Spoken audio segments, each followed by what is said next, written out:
Hi guys and welcome to study IQ. आज हम बात करेंगे एसएससी के सबसे छोटे लेवल के एक एग्जाम के बारे में, मल्टीटास्किंग स्टाफ, जिसकी एलिजिबिलिटी क्राइटेरिया सबसे कम है। ठीक है, you just need to pass 10th। ठीक है, तो उसको ग्रेजुएट भी भर सकते हैं, 12th पास भी भर सकते हैं। तो सारा कुछ मैं आपके साथ जो है आज शेयर करूंगा कि एलिजिबिलिटी क्या है, 2017 में कब एग्जाम होगा, एग्जाम में कितने क्वेश्चन, कितने सेक्शन से, कौन कौन से सेक्शन से कितने कितने क्वेश्चन आएंगे। तो everything we will discuss today. तो सबसे पहले अपने पेनड्राइव कोर्स के बारे में मैं आपको बता देता हूं। पेनड्राइव एंड टैबलेट कोर्सेज जो है एसएससी एग्जाम 2017 के लिए अपडेटेड है। ठीक है, परचेस करने के लिए आप बात कर सकते हैं 9580048004 पे, या फिर जा सकते हैं www.studyiq.in। ठीक है, तो next slide. Number of post, तो टोटल जो अप्रोक्सीमेट पोस्ट हैं वो 8300 पोस्ट अक्रॉस डिफरेंट रीजन्स, यानी कि सेंट्रल रीजन में इतनी नंबर ऑफ पोस्ट हैं, ईस्टर्न में, कर्नाटका एंड केरला में इतनी है, एंड डिफरेंट डिफरेंट। इसको पॉज करके एक बारी पढ़ लेना if you want to read out. ठीक है, नेक्स्ट स्लाइड। इंपॉर्टेंट डेट्स, तो last date to submit online form 30 January 2017। Paper 1 जो होगा, ठीक है, पेपर 1 जो होगा इसमें 2 पेपर होंगे। Paper 1 will be objective type, जिसमें एमसीक्यूज आएंगे। Paper 2 will be descriptive type, जिसमें आपको एसे या लेटर लिखना पड़ेगा अपनी लोकल लैंग्वेज में, या फिर जो है इंग्लिश में भी लिख सकते हैं, यानी कि इंग्लिश या फिर आपकी जो भी लोकल लैंग्वेज है। ये 2 तरीके के ऑप्शन दिए गए हैं। पेपर 1 जो है 16th and 30th April and 7th मई 2017 को होगा। रिजल्ट जो पेपर 1 का आ सकता है वो अगस्त 2017 में आ सकता है। Admit card for descriptive test December 2017 में, यानी कि जो पेपर 1 को क्लियर करेंगे दिसंबर 2017 में उनका पेपर 2 होगा। डिस्क्रिप्टिव टेस्ट जो है वो 17 दिसंबर 2017 को होगा, और फाइनल रिजल्ट जो आएगा वो फरवरी 2018 में आएगा। यानी कि 1 साल लगेगा आपको एमटीएस की जॉब लेने में। ठीक है, नेक्स्ट। एलिजिबिलिटी जो है वो 18 से 25 साल है।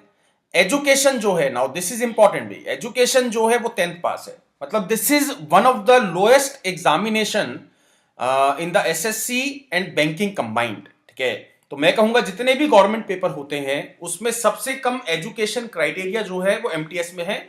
You just need to pass 10th।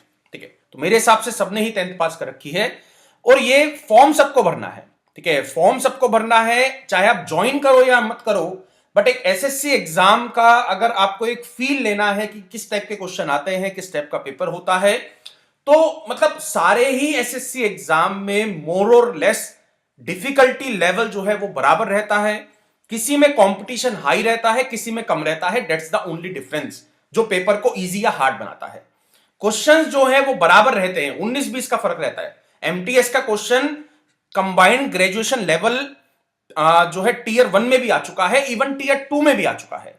तो कॉन्सेप्ट सेम है, जो है सिलेबस सेम है, एवरीथिंग विल बी सेम। ठीक है, तो बाकी के जो एसएससी एग्जाम है उसी टाइप से ये एमटीएस एग्जाम होगा। Next, exam pattern. पेपर 1 जो होगा उसमें 150 क्वेश्चंस आएंगे 120 मिनट में। हर एक क्वेश्चन जो है 1 नंबर का काउंट होगा, और 0.25 यानी कि 1/4 will be the negative marking. तो जीके से, यानी कि जीएस जो जनरल स्टडीज आपका पोर्शन है, उससे 50 क्वेश्चंस आएंगे, 1 मार्क्स ईच, यानी कि 50 मार्क्स। इसी तरीके से रीजनिंग से कम आएंगे 25 क्वेश्चंस, 25 मार्क्स। क्वांट यानी कि मैथ से 25 क्वेश्चन, 25 मार्क्स, और इंग्लिश से 50 क्वेश्चन, 50 मार्क्स। तो टोटल जो है 150 क्वेश्चन बन चुके हैं, 150 मार्क्स इन 120 आपका मिनट्स। पेपर 2 जो है उसमें शॉर्ट ऐसे लिखवाया जाएगा आपसे। ठीक है, या फिर लेटर भी हो सकता है, इन इंग्लिश लैंग्वेज और any other Indian language.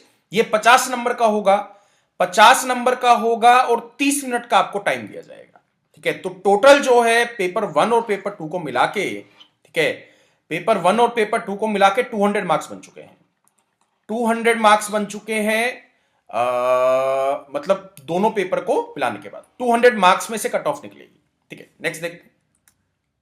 Salary, salary जो है वो 18,000 से लेके 22,000 per month, which is a good. ठीक ठीक है, अगर मैं कहूंगा 10th पास, ठीक है, 10th पास स्टूडेंट अगर 18,000 कमा रहा है तो it is a very good salary according to Indian standards. ठीक है, तो 18,000 से 22,000 तक, अरे भाई फ्रेशर इंजीनियर को नहीं मिल रहे हैं आज के टाइम में 22,000 पर मंथ।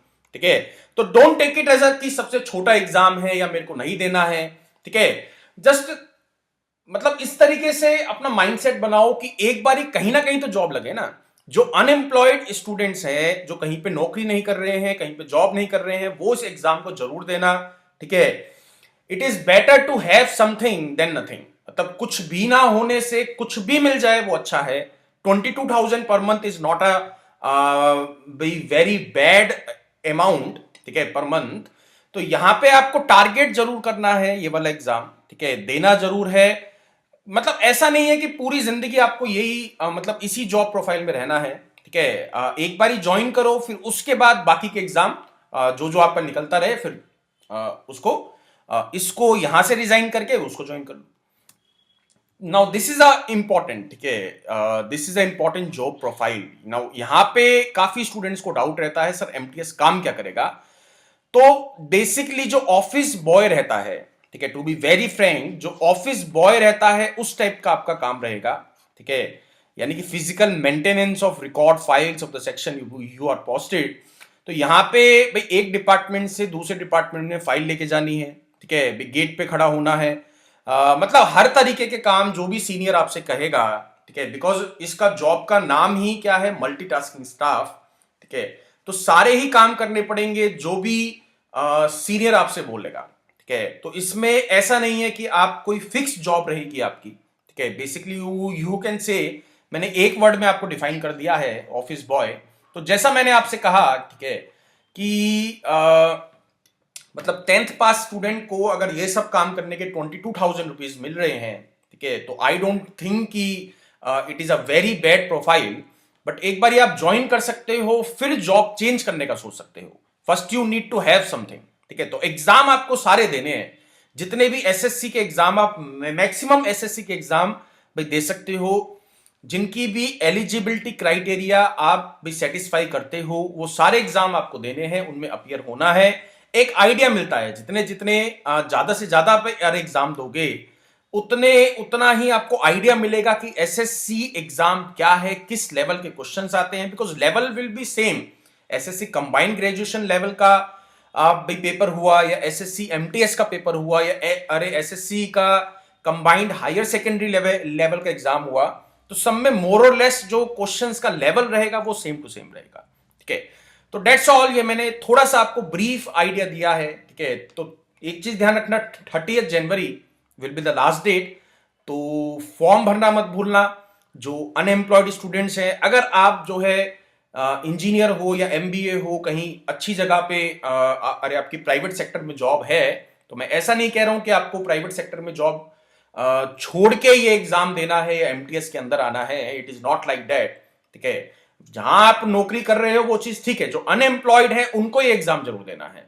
ठीक है, तो टारगेट मैं जो है मैक्सिमम स्टूडेंट्स का टारगेट रहता है, सर कंबाइंड ग्रेजुएशन लेवल ही एग्जाम निकालना है।